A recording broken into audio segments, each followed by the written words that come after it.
नमस्कार मंडळी, तुमचं स्वागत आहे माझ्या चॅनलवर. मी सविता. तर आज बघा ना, मस्त अशी मी तोंडली घेतली आहे. आता याला तुम्ही काय म्हणतात ते कमेंट्समध्ये सांगा. मी तर तोंडली म्हणते याला. आणि छान याला मस्त असं लांब लांब कट केली, कारण की ही भाजी ना बघा खूप जणांना आवडत नाही, पण खायला ना खरंच खूप जास्त टेस्टी लागते बरं का. तर आता आहे ना याला मस्त अशी कट करून घेतली छान लांब लांब. आणि याच्यामध्ये ना तुम्हाला बटाटा पाहिजे असेल तर तुम्ही बटाटासुद्धा टाकू शकतात. तर मी याच्यामध्ये एक बटाटा पण टाकला, कारण की मी 250 ग्रॅम तोंडली घेतली आणि एक बटाटा त्याच्यामध्ये टाकला. मस्त लांब लांब असं सगळं कट करून घेतलं इथं. आणि याला आहे ना आता स्वच्छ मी धुवून घेतलं. मस्त 1-2 पाण्याने याला छान धुवून घ्यायचं आपण. बटाटा पण तसंच मी लांब लांब कट केला.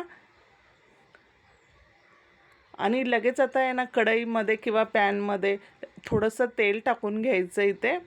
खूप साधी सिंपल रेसिपी, पण खायला खूप जास्त टेस्टी आहे. मस्त जिरे टाकले आणि थोडा हिंग टाकला आणि छान जिरे फुलल्यानंतर ना आपल्याला स्वच्छ धुवून ही तोंडली आणि बटाटा याच्यामध्ये टाकायचा आहे. आणि व्यवस्थित याला ना 5 मिनटं छान असं परतून घेतलं इथे मी. तुम्ही ही भाजी टिफिनसाठी या दुपारच्या जेवणात, रात्रीच्या जेवणात करू शकतात बरं का. पण खायला खरंच छान लागते. खूप जण याला खात नाही, पण खायला खरंच छान लागते. खाऊन बघा तुम्ही. आणि इथे मस्त 2 लाल मिरची टाकली मी. काश्मीरी लाल मिरची आहे. आणि लसूण आणि घरातलं आपलं लाल तिखट, हळदी पावडर 1 चमचा इथे मी तीळ टाकली. आणि थोडी धना पावडर आणि शेंगदाणे टाकले थोडे अर्धा वाटी. याला मस्त इथे मिक्सरमधून बारीक वाटून घ्यायचं. आणि इथे कमीत कमी ना ही तोंडली ना मी चांगली 50% इथे शिजून दिली. आणि शिजल्यानंतर वरतून मस्त तो सगळा मसाला वाटलेला टाकून दिला. छान याला इथे मी परतून घेतलं. मस्त अलटीपलटी करायचं छान सगळं. आणि चवीप्रमाणे मीठ टाकलं इथे.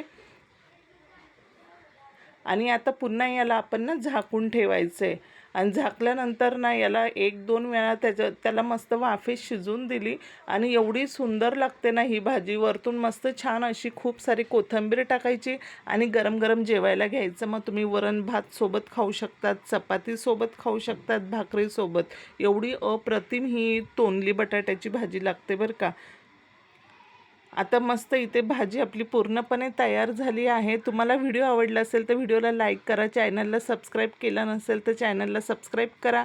आणि तुम्ही ह्या पद्धतीने बनवत नसाल तर नक्की एकदा ट्राय करा. आणि किती छान लागते हे मला कमेंट्समध्ये सांगा. आणि चला मग आता जेवायला घेऊया आपण. तुम्ही पण जेवायला या. आणि मस्त इथे तोंडलीची भाजी आणि चपाती एकच नंबर. गरम गरम तर खूपच छान लागते.